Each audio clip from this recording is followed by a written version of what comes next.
transition into the workplace, get onto a graduate program. That's actually some good advice, because usually when we we're leaving tertiary education, you're like, hey, where do we go next? What is the next step? And and I think that's what it's important for, bridge the gap, to actually bridge that gap, because it is a big shock if you go straight from varsity to the mines. And now I've been in the mines for 10 years, and a lot has changed, but it's quite a shock from varsity. Yeah, I agree with you. It's definitely a big jump from, it's actually quite scary. You don't feel prepared. As an honors graduate, you feel like you don't know enough. For some of us, I think that was for me specifically. And then Lauren, when I was reading your bio, you have so much experience as a geologist. And so I have to ask, what made you decide to start your own business in career coaching, and how did that happen for you? Well, I actually had been coaching and mentoring since the start of my career. When I started in the graduate program, I actually mentored backwork students. So throughout, it was just, it was backwork student here, geologist here, and eventually it was industrial engineers. And then when COVID happened, it was a big shock to everybody's system. And in times of stress like that, you have to do, some introspection. And what happened in March last year was that the schools closed, and I have a daughter, she's 8 years old, and she was at home. So what then happened was, myself, I was an essential worker. I was working at a mine that supplied Eskom. My husband was also an essential worker, and our whole family is in Cape Town. I'm in Gauteng. Okay. So now we had to juggle, one stays at home, one does this, one does that. And we were not really prepared for the fallout of COVID. And with a lot of introspection, I decided, okay, am I in the right place that I need to be right now? And decided, okay, at the mine that I could not add any more value than I had added. So I then decided, okay, I'm going to become a housewife. And that lasted all of 2 days. And then I decided to start a coaching business, and I've never looked back. So that was October last year, and I love it. I absolutely love it. It's good to give back. That's wonderful. I mean, you were so flexible, and you started this amazing business out of a lockdown. Okay, I'd like to move on to Vuyolwethu, who has her MSc degree. And my question for you is, what are some of the challenges that you faced as not only a female entering the workplace, but as a female with an MSc entering the workplace? Hi, everyone. Thank you, Bhavish. I hope you guys can hear me clearly. It was pretty challenging for me, because people have the perception that an MSc, it's above, if I put it in that way, other degrees. So I feel like people expected a lot from me as a graduate. I was not treated like how another graduate would be treated, because I'm expected to know more, because I've studied longer.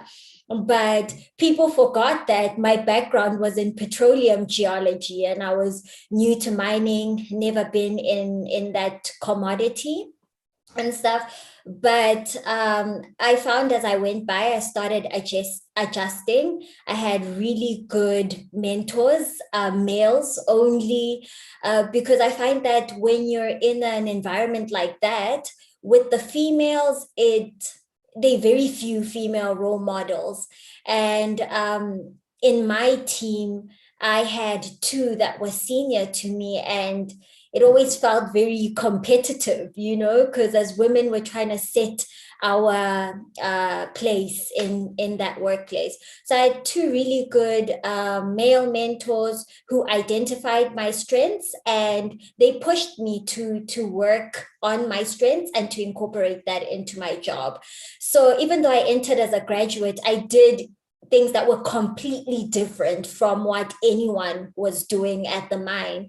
And yeah, that worked for me. Okay, thank you. I think the three ladies who have spoken already have spoken to a very important point, is that there are actually some males out there who are willing to support women, and it's important for us to acknowledge that, because I think sometimes we always go on how we have to be stronger, but we also have to be vigilant that men are out there, and that some of them are here to assist us. So it's so great to hear that from all three of you. And next, of course, we have Sara. And Sara, a similar question for you. You are also in, exploration and mining, and so we want to know, what are some of the challenges that you faced as a female, and what was it like when you entered the workplace? Because I think you've got about 5-6 years experience. Yeah, so firstly, thank you all for having me and for the introduction.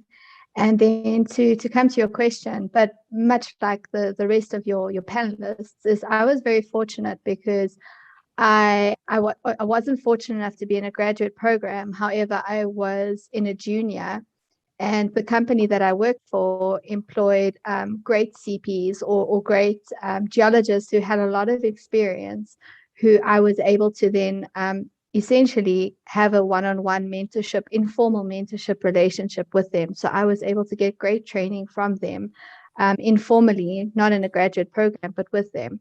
And just like the rest of the other ladies, I was on site for 6 years as the only female in the middle of Mozambique, where there was no other females around. Well, apart from the locals, there was no people that was employed as expats on site for the first 6 years. Then after the first 6 years, they did get 2 other ladies to join, but in the form of, or within the role of gemologists, because we were on a ruby mine.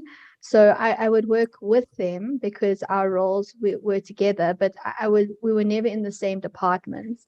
But all I can sort of say is that I've been very fortunate that while I was in a very male, I don't want to say a male-dominated company. I want to almost say a male-populated, because it was populated with a lot of men, but I can't say that it was all dominant whatsoever. And fortunately, I do think that sometimes having a female in the mix actually benefits the companies, but it's a tough job, not only because you're a female, but when you're in exploration and living in your tent for 6 years, it's not so easy. So that's not simply as a female, it's simply as a person that there's a lot of challenges that you face. And I think the way that I was able to get through it was working with people and using them as not only mentors above me, but people in the same line as me, so that I could share an experience with them and ask them for their advice moving forward. Okay, thank you.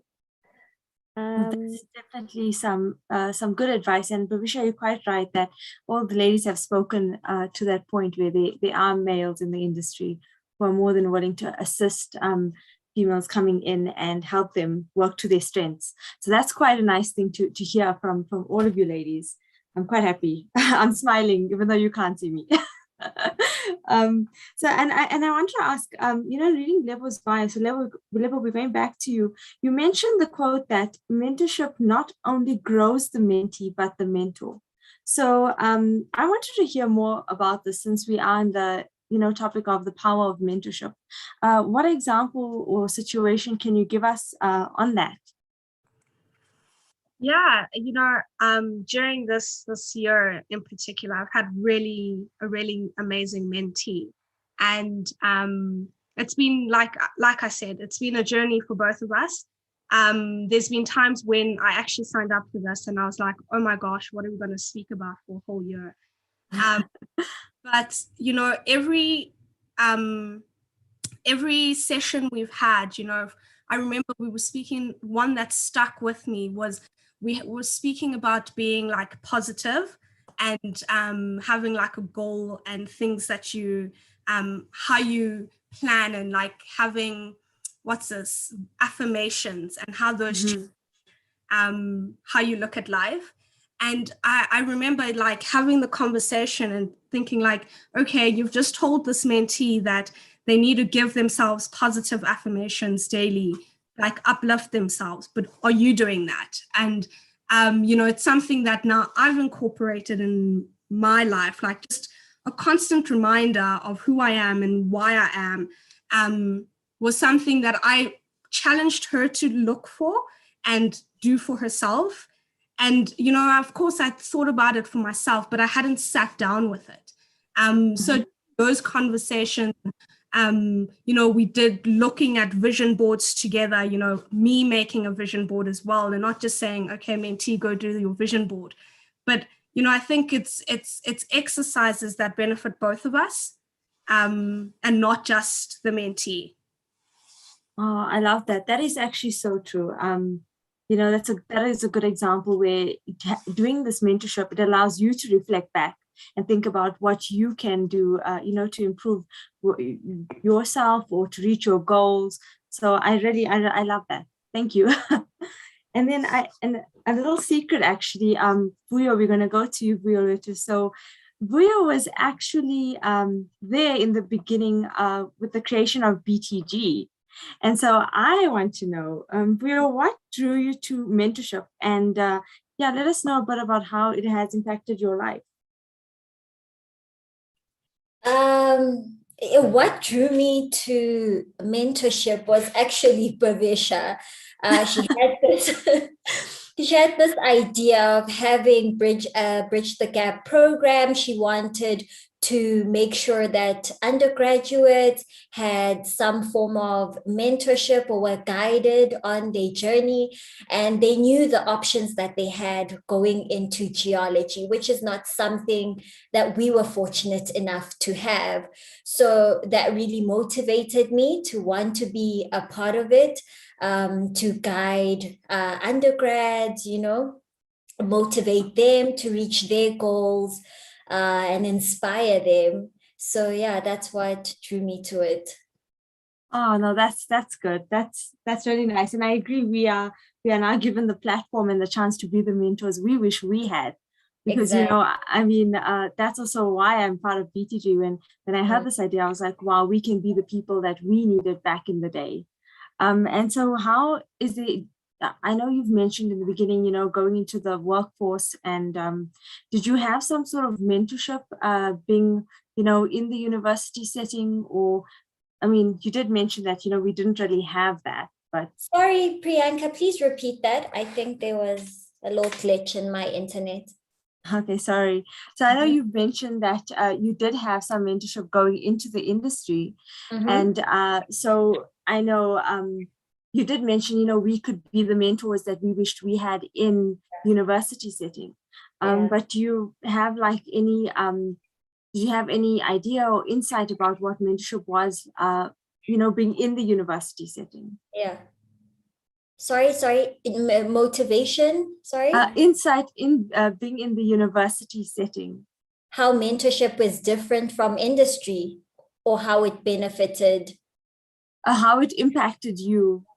Oh, okay. Sorry, you kept cutting. Sorry. I'm sorry about that.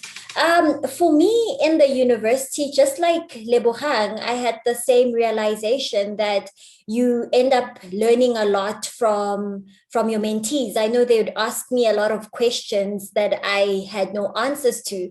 So I was forced to do my own research, and kind of, you don't want to lead them astray. You also want to make sure you know what you're talking about and you're guiding them in the right direction. So just like Lebogang, I learned a lot from my mentees.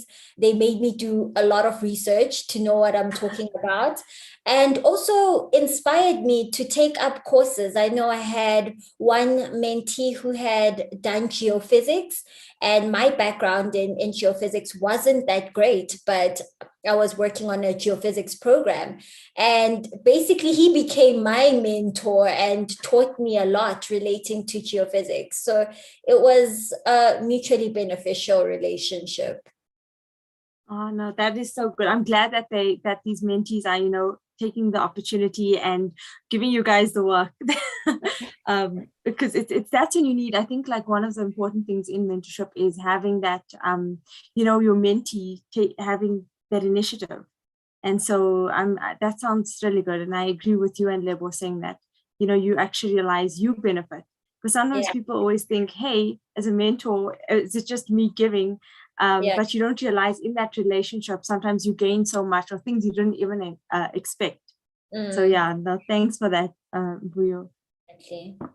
Yes, thank you. And just a quick reminder to everybody listening, if you have any questions, please feel free to put up your hand or switch on your camera and let us know if you have a question. But before we go on, I have to ask, this is one last question from my end for Lauren and Sarah.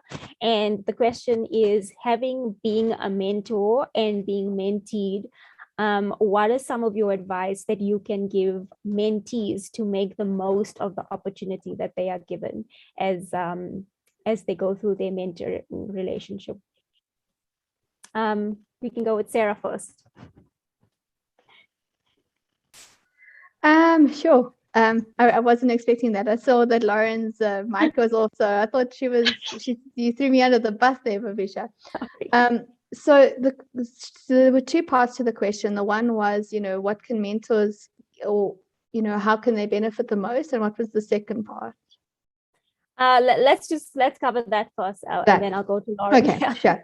So I think the one thing that I hope that the mentees can learn, and I pick it up from a lot of people that I've now interacted with, especially as mentees, is they always say, going into the workforce, I don't know, I only have university experience. And I just hope that they can gain some form of confidence when speaking to us as people who are in the industry. And I hope that we can encourage that confidence in them, that going into a certain position, you're interviewed for it, and people are aware of that you're coming from a university setting. So I do find that a lot of the students are sort of reserved, and they're already on a back foot, and they're already sort of criticizing their lack of knowledge of the industry. But there is no reason why you guys should have this industry experience, because you're students.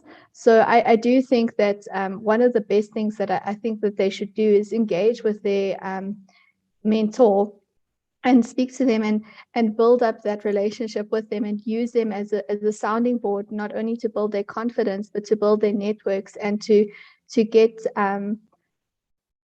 confidence in how they project themselves and how they can speak about their achievements that they've reached so far, because you've already gone through university, you've achieved so much. So stop already criticizing your lack of knowledge of the industry, when that's not expected of you from being a student that's leaving university. So I really would suggest just engaging with your mentor and reaching out to other people that you see potential, that you think that you could build a relationship with, and getting guidance from them. Because generally I find that people in the industry are willing to give back. They can't always give you a position to work or do that, but I do find that they will engage with you, and I do think that the mentees should take advantage of that.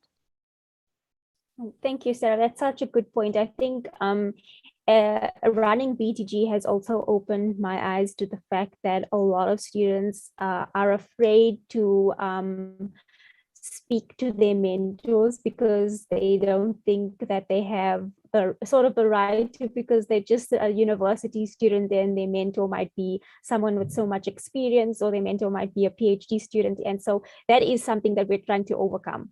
And hopefully, new students find that confidence within themselves, and we can help them find that confidence. And Lauren, And I do you think, have any tips? sorry, just to cut you off, Sorry, Sarah. and sorry, Lauren, sorry. You gave me the floor, so now I'm going to take advantage. But I think just remember that mentors are also only human, and it's just a few more years. We're just humans, so really reach out to us. We really are the same as you guys, just with a few more years that we can add to our wrinkles. That's about it. For yourself.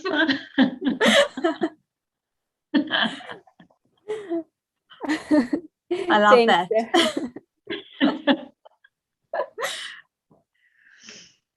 Okay, is it me now? Lauren, yes, you have the floor now. Okay, so I agree with what Sarah said. What I feel is that be honest with your mentor. Don't just say things that you think your mentor wants to hear. So if you have an issue with self-confidence or assertiveness, or if you're just afraid, it's fine. Just say it so that you can work through it.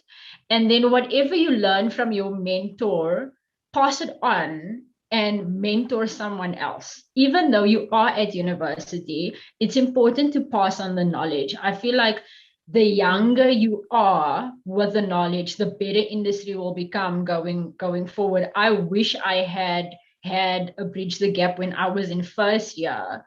I think my career would have been totally different and much better, because I had to learn certain things through trial and error. So yeah, I think just be honest and pass on your knowledge. Okay, thank you. I think Tiara has a question which she sent in the chat box, but I'm gonna ask her to ask it live. Hi. Oh, hi, BTG. I would like to ask you a question. Hi there. You can see me. Thank you so much for your wonderful answers today. I would love to ask you a question. What advice would you give to mentees that to stay confident when they're receiving destructive criticism from their mentors?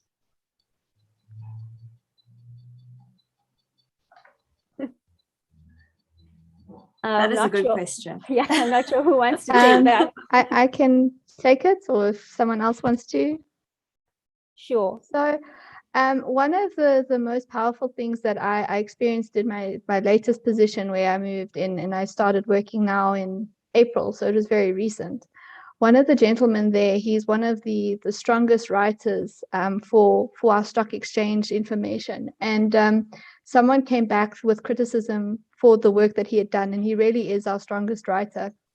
And he took it in his stride and he said, I love it when I get criticism because it can just make me better. And I was really impressed by this gentleman because he's 72, and even with all of his years experience, he took it in his stride, and essentially he took it as something that would benefit him, and to make it into a positive to improve his work. I do see that you said destructive criticism. So I don't know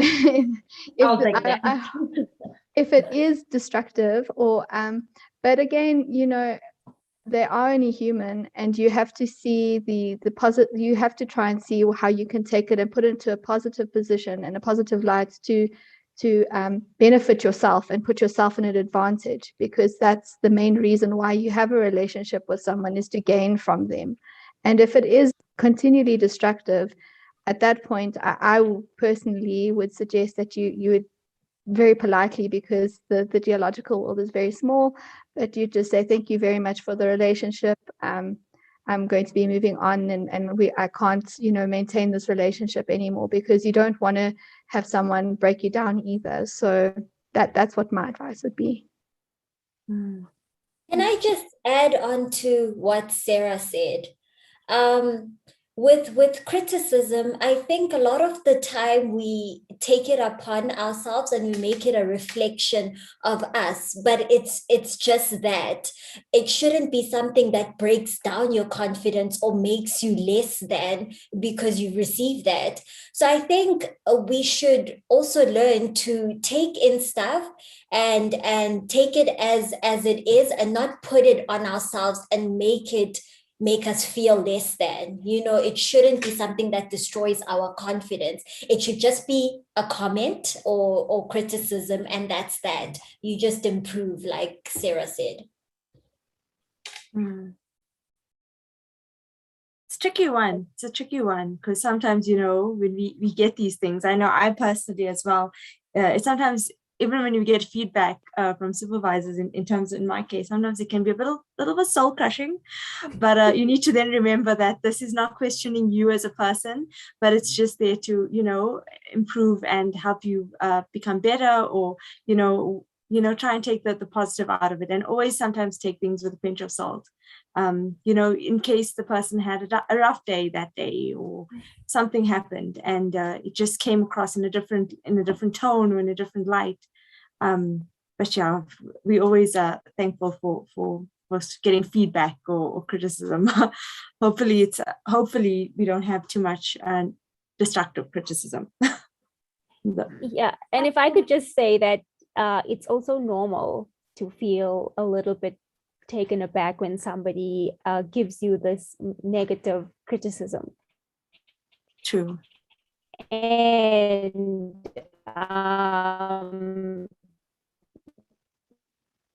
you just have to learn to be just a comment, and I'm going to grow from this. And so it's normal to feel that. So hopefully this helps everyone who had something similar on their mind. And then while we have Sara and Vuyo talking, I have a question. So both of you have experience in sort of being, out there in the field, on the mines, in different commodities. But you're both decided to now do a PhD. So I want to know, why did you make this decision?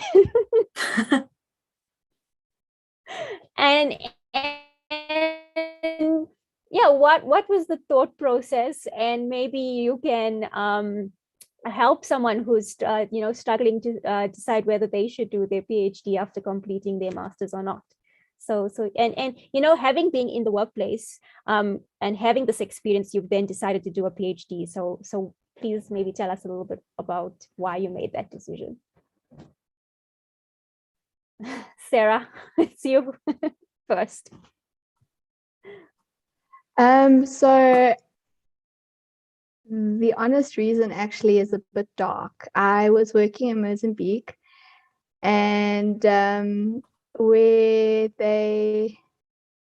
recently this year they attacked that village up in Mozambique. It's called Pemba de Praia, and so I was working there, and one of my colleagues was actually murdered. So I had decided I was done with geology. I didn't want to look at rocks anymore. I didn't want to be involved in this anymore. I'm done with industry. So I then thought, I still like rocks. I just don't want to die for my rocks anymore. So I then decided to do my PhD, but I was then introduced, as Laura knows, as we have this conversation all the time, into coal, which was a very undesired commodity. And I went back into industry. So I started doing my PhD part-time. But that was the main reason, was I actually wanted to leave industry altogether, but it just clawed me back. And I'm now back in the industry, but still doing my PhD part-time. So that is my honest reason. Okay. Thank you so much for your honesty. And I honestly had no idea that was the reason why you decided to do your PhD. But I had to ask the question because I do believe that a lot of people decide to do their PhD because as they go through the years of being a geologist, they realize that they actually want an office job. And so I wanted to get the idea of what it's like for others, because sometimes we realize into an honors degree that we've made the wrong choice. And then what do we do? So that was exactly it. I wanted to leave the field because of the danger factor. I'd had malaria, I'd had bilharzia, I'd had all sorts. I've been poisoned by damn cashew nuts. I'd had enough of exploration, and so I wanted to go and work in an office job, exactly that. And then fortunately I found a less difficult or a less strenuous field position. So that was exactly the reason. Okay, and I'm glad that you're back in the field a little bit and doing what you love. And Vuyolwethu, same question for you. With me, I guess mining was never something I wanted to go into. But after completing my master's, I told myself I am not going back for a PhD. Whatever I get, I'm going into the workplace. I'm tired, And then when I got into the workplace, mining was exactly what I expected it to be. Very repetitive, same thing, day in, day out. And I just got bored, and I felt like here I'm not growing, and I've contributed as much as I could, because with the industry I was in and the company I worked for, a lot of people, I guess, because they're older, they still stuck in a set way of doing things, adding more technology, or rather like machine learning, those type of things. They're not very open-minded to that, and those were the things I was exploring. So I felt like it's best for me to rather do my PhD, because I get to do whatever I want to do and just have fun. And it's fun. So I don't have that stress. Yeah, so my PhD, honestly, it's for me to have fun. That's great. That's good news, because I don't think we hear a lot of people saying that. So yeah, the stories I've heard about PhD, scary. Yeah. You have to grow a strong backbone. Exactly. And you have to take all that criticism. No, definitely. Okay, thank you. And then we do have Priya, another question. So sorry, in the chat box, from Resejo to all the ladies. So how was your mentorship, either how was your mentorship or your mentoring journey in the beginning? I don't know who wants to take that. So I guess in the start of either mentorship or mentoring. Anyone? Can you repeat the question? Okay, so the question here from Resejo is, how was your mentorship or mentoring journey in the beginning? Oh, that's my mentee.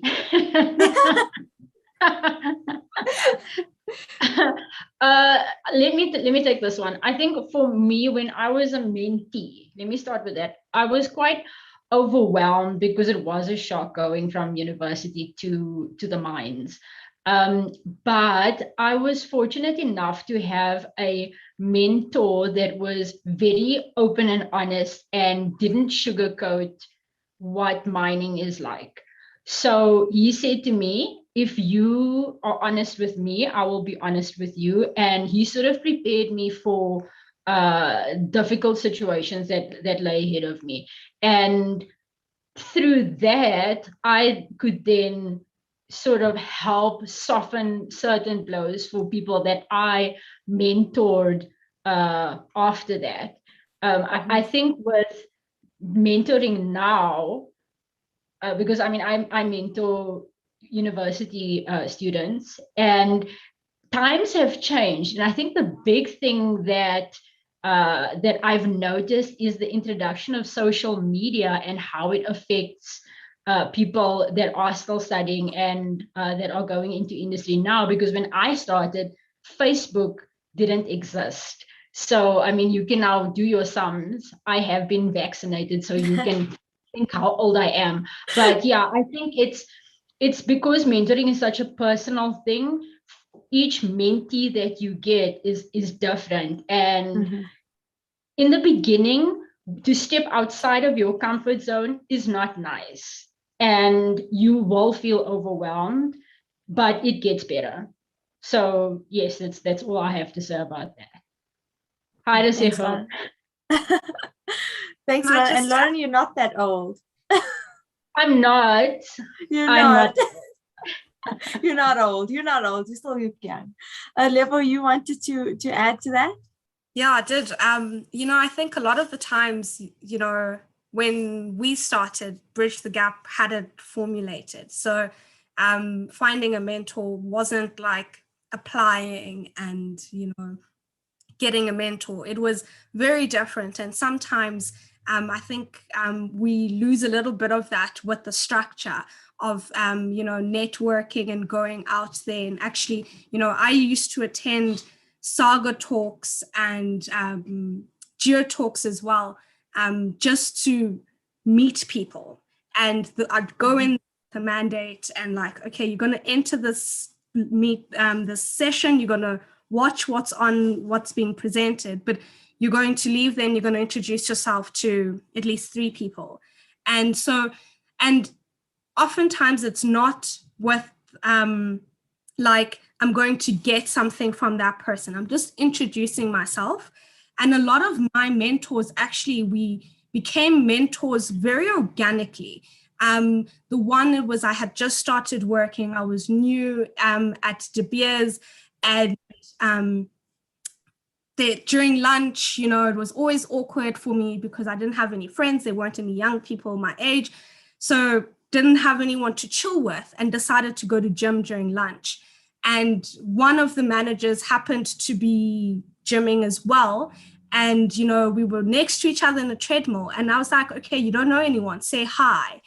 And today she's, a big mentor and has been part of my journey into pivoting into going from a geophysicist into a data scientist.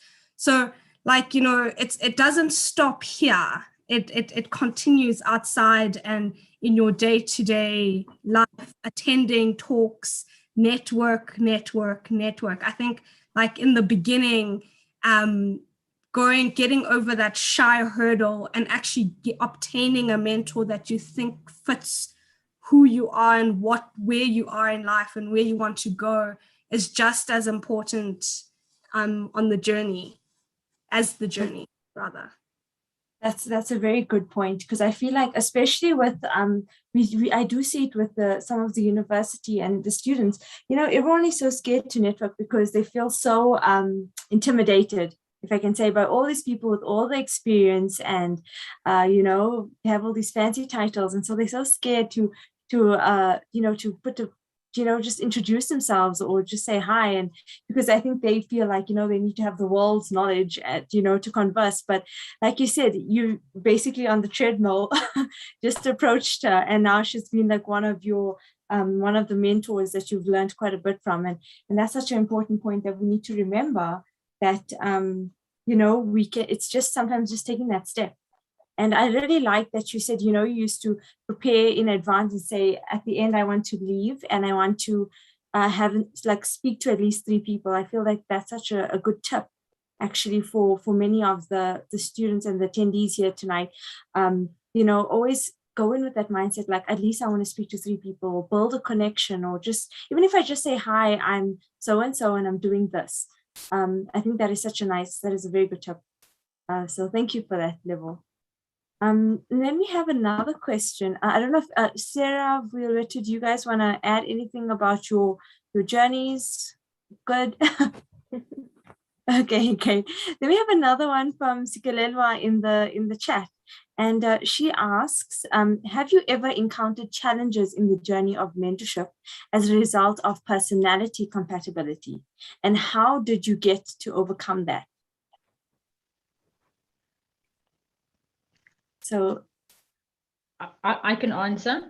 Okay, sure. Thanks, Lauren.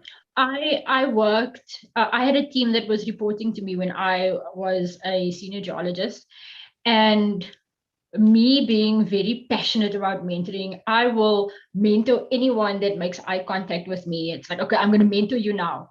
And there was one gentleman that he would avoid it at all costs. And I could not understand why he did not want to be mentored by me, with all this experience. And, he was technically this amazing person, his technical skills were fantastic, but he could not work with people. And eventually a mentor figure in my life said to me, is it worth the energy that you are putting into this to someone that does not want to be mentored? And the answer was no. So you need to really take a look at where does this stem from, if you can, and if you are not the one that needs to be, if how can I put this now? Sometimes you need to just draw a line in the sand and say, okay, this personality does not fit with mine. It will probably not end well. So not continue with it. And it is a bitter pill to swallow, but sometimes it has to happen. So yeah, let it go.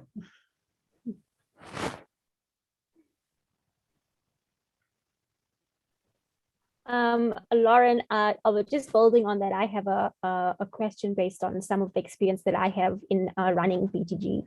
And I think sometimes I've heard stories about people who want to be mentored, but they can't find the right mentor. And this is because the environment is very competitive. And so people who mentor are afraid that, this next person who they are mentoring might take over their position at some point.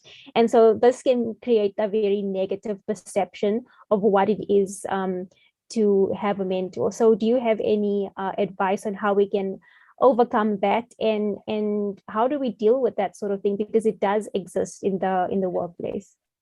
It does, and it's human nature to feel threatened by something that is going to impact on you, because if somebody's going to take your job, it affects your money, isn't it? So there's nothing that stops you from finding a mentor that's not in your organization. So that could be in your varsity, it could be in Bridge the Gap, it could be in the company that you work. So I mean, I work for Sasol, I work for Universal Coal, but my mentors worked for Anglo, or my mentor was still at Sasol. So it doesn't, you have to look broader than what you are in at the moment. So yes, you are going to have that, and your mentor doesn't have to be a geologist. None of my mentors are geologists. So I mean, one is a mining engineer, one is an electrical engineer. So you have to think further than the person that is maybe your direct supervisor or something to that effect. The world is big. Okay, thank you very much for that, Sarah. I could just add, I don't know how you would change someone's mind if they don't want to mentor you, but I think you as a mentor should keep in mind is that giving back to people doesn't always threaten your position. Obviously, you would have to go and evaluate each circumstance individually, but very often giving back to someone means that it frees your time up to do something else.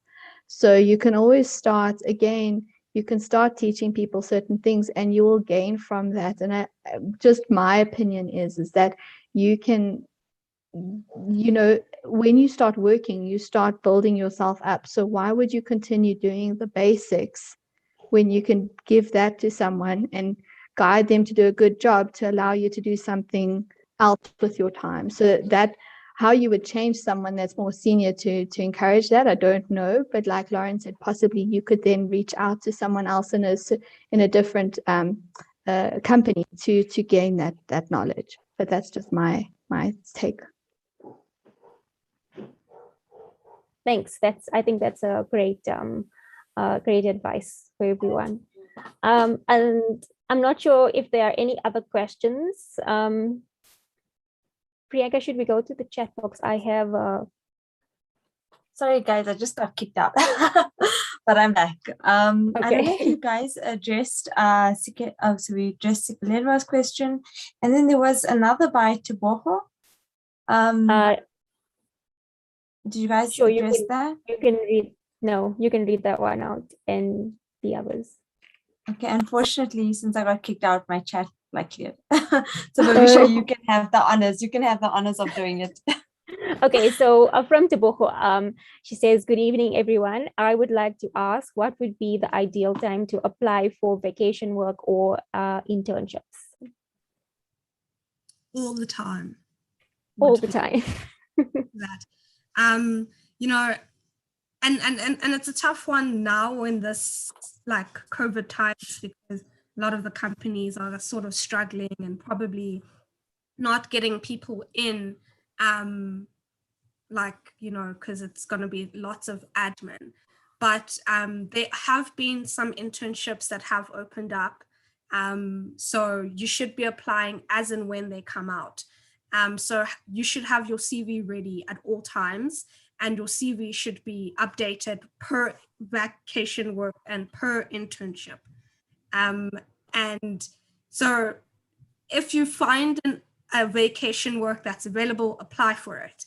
And something that a lecturer once told me, that I think a lot of us sort of shy away from applying when we see like certain criteria that they want. If you meet 60 to 70% of the criteria, apply.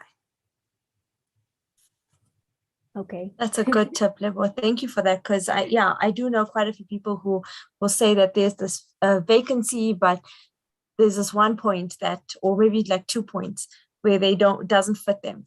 And so that always just scares people, because in some cases you have someone who's, wanting to start out, but then they need even just sometimes 2 years or 1 year experience. And people feel very shy of that. Like, I don't have experience. I'm like just leaving, the university setting. So I think that's, give it a shot. So, if you match other things, sometimes you don't know, you could be the best candidate in those situations. I actually, just to follow on how powerful that is, I had a friend who actually applied for a position I would say was 3 steps above him, but he applied, and the recruiters were so shocked that he applied that he went into the interview and actually interviewed for the position. He didn't get it, but the amount of value you get from actually interviewing and doing certain work was so valuable that it set him up for his next position. So, he might not have reached, he might not have had 100% of the criteria, but he still got the interview. Oh, wow. That's pretty good, actually. Yeah, and I guess going for an interview is a learning experience as well. So why not just go and do it, right? Even if you're not going to get the job, even though that shouldn't be your mindset. We have another question from Tumba, who says, where do you see the future of exploration? And he says, especially for Sara, who worked in northern Mozambique and has encountered political unrest, which is most parts of Africa. So I assume I will go first. So sure, it swings round and round in roundabouts. You never sort of, I can't say that, one country will be definitely more secure than the other, and all of a sudden, I stepped away from exploration because I didn't want to be involved, and I'm going to the DRC next weekend. So that's now, that country, it really depends on the country and the policies that they have in place. So the DRC recently has now got a new, I don't know if it's president, but a new someone, maybe it's a mining charter, I'm not sure. And people are getting a lot more security with that, or they feel, investors feel a lot more secure with the DRC. So at the moment, that's one of the hot spots, and that's where a lot of people are doing a lot of work because they've changed their policies and what they've seen. It really does go in a cycle, but currently, in my opinion, and I have spoken to a few other people sort of that I work with, they do believe that there is currently an upcycle. So there should be a bit of a super cycle that's coming into place, which is great news for all the mentees, that to get themselves ready so that they're in a powerful position, like Lebo says, to continually start canvassing and looking for jobs, because it is starting to turn. It's not a guarantee that it'll always be in South Africa. It might be internationally. And in my opinion, that's awesome and that's great, and you can get international experience. Not everybody feels comfortable with that, but there is definitely, I'm seeing a turn in the market. But I don't think that you could blanketly say it depends on the company's risk and how much the company wants to invest in risk, because there's lots of known commodities and deposits in certain regions. It's just dependent on, do the companies want to invest and take on that risk? So that's my answer. I hope I answered it. I don't know if I did. Okay, thanks, Sarah. We have another question from Muteng, and she says, good evening, everyone. I have a question to any of the panel members, and that is, what advice would you give students who want to explore international opportunities, and how should they approach potential mentors from other countries to pursue those opportunities?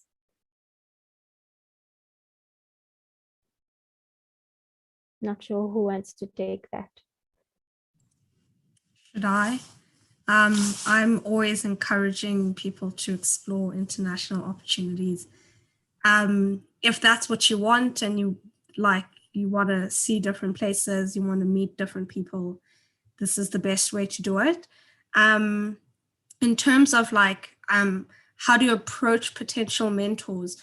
I guess, like I said previously, it's starts like an organic getting to know someone. Like a lot of the time, I know we go into it saying, how can I benefit? But why should you benefit is the real question. So in such a case, like if you wanting me to uproot you and bring you to like Australia, why would I do that? What value are you bringing me for that? Like, yes, I'm your mentor, and I'm meant to be giving you what's in my live stream of knowledge, but why would I want to do that? And I think that's a very important question to ask yourself before you approach a mentor. It's what are you giving the mentor as well in that situation, especially in another country? Those are the expectations, like you want the mentor to sort of help you get across. You need to spend some time to think why. The opportunities are always there. You can travel and you can do that. And having a mentor you can have a mentor anywhere in the world and still be in South Africa. You're not bound by South African borders in terms of mentorship. But in terms of like actually you wanting to pursue other opportunities in the country, I think take an opportunity and find out why and how you can help the mentor. Okay, thank you. Thank you very much. So it's just past 7, and I think we did schedule the meeting until at least 7:30, but I'm not going to keep you till then. I have a couple of questions, but I think I'm going to end off with just send in a question, please do. So my last question for Lebogang is, you are involved in more than just mentorship and your current job, and you do a lot of other things.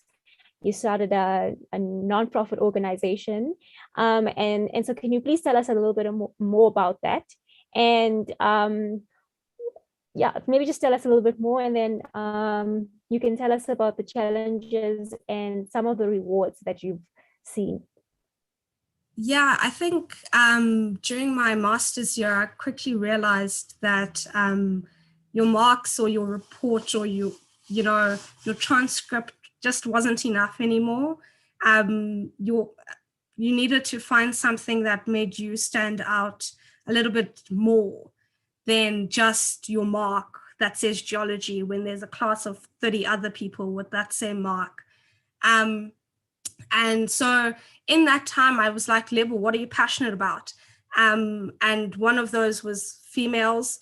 And part of that, I got the opportunity when I was interviewing for the graduate program, I got the opportunity to ask a question. And what was important to me was how the company helps its employees.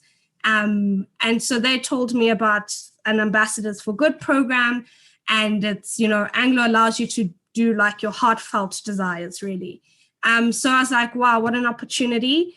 And I can help female girls who skip school because they don't have like menstruation stuff or pads or tampons or anything like that. And if I could take 10 girls to school, then it was like a big deal for me. So it's again trying to merge like your side passions with your daily day-to-day life. And I've had the privilege of doing that. So it's been really awesome. So, yeah. Great.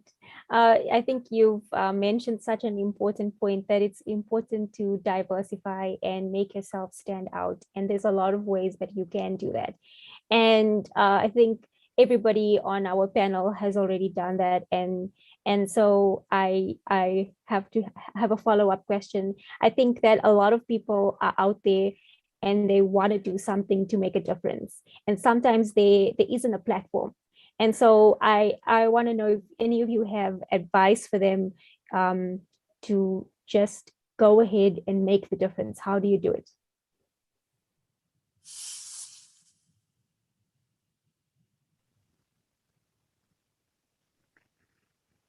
Okay.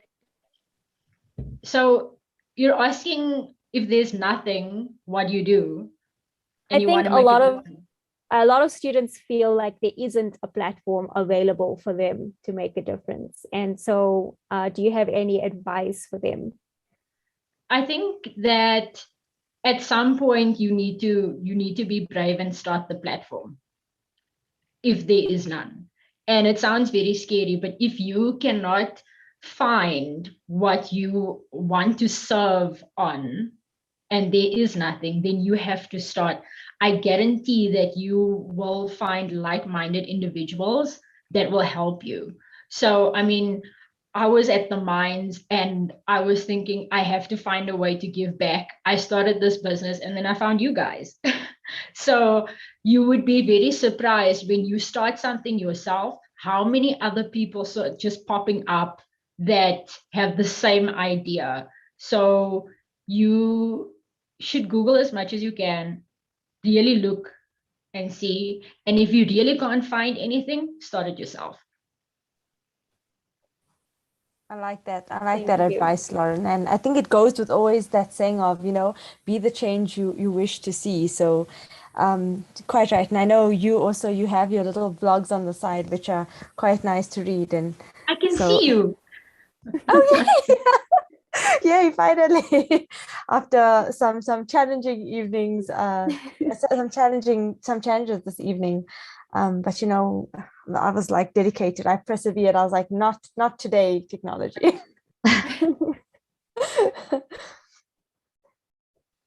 I think if I can just add to what Lauren said, and yes, definitely start it. But I think it really comes down to how passionate are you about this whatever you want to follow. And I think it's also knowing your audience. So I'm pretty passionate about rocks, and that's all I've discussed here. But and coal, like Lauren knows.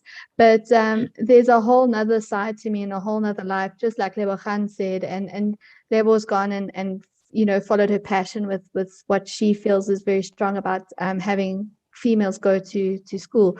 So I really do believe that it's up to your passion and how far do you want to take that passion and how much do you want to be involved. So that to me I think is really that, because there's always some way that you can get involved, like Lauren said. So it really depends on your own personal desire and passion to get involved in that. That is very true. It's very true. I mean, you ladies are an example of that. The fact that you are all doing, still have your careers, and at some point you took on mentorship because you were passionate about helping others, and and being the mentors to others that you wish you had. So that's an example in itself already. Definitely. Do we have any final questions? Anything else from anybody on today's call? Okay, I think you're more than welcome as well to go on our social media platforms, and if any of the points that any of the ladies have brought up today, or the discussion we had today, if you're thinking about it in bed, or you just, anything pops up, you're more than welcome to pop on our social media pages and leave a question, and we'll do our best to I'm sure the ladies are more than happy to assist should there be any follow-up questions. But I must say thank you to all of you ladies, and thank you to everyone who's attended. It's been, even though I had troubles, but when I jumped off and when I came back, there was always an important point or topic or something being said. And I must say, I really enjoyed it. And we're so fortunate that we are surrounded by such people in this community, to support one another, to help one another. Because sometimes people feel so alone or isolated, and you feel like you're in the struggle all by yourself, and the challenge, you have all these challenges being thrown at you. And so to know that we have this community and we have all these wonderful people around us, it's so motivating, inspiring. And so thank you for agreeing to do this panel discussion as well. Yes. Thank you guys for organizing. Yeah, thanks for having No, us. thank you. It was really insightful, and it was amazing to hear from all of you ladies. Thank you so much for taking the time. And I look forward to seeing our other talks, and hopefully you guys will attend. But yeah, thank you so much to everybody for attending. Thank you. Thank you very much. Thank Bye. you. Stay safe. Thanks, guys. Yeah, and I think with that we can we can let you guys go and have a good evening and rest, and think about all the important things that were said here today. And yeah, we'll hopefully stay tuned to our social media platforms, because BTG's got some good things cooking.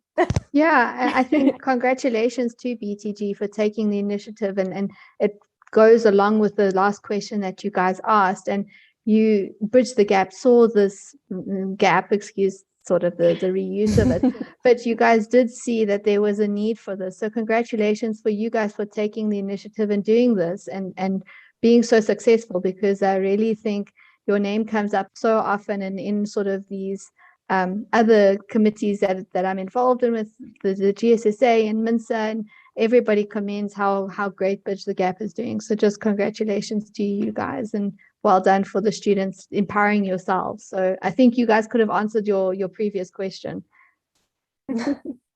Thank you so much, Thank you, Sarah. That's such a good thing to hear. Definitely. Yeah. Okay. Perfect. I think, okay. So have a good evening, everyone. And Bye-bye. until next time. Yes, definitely. Bye. Bye.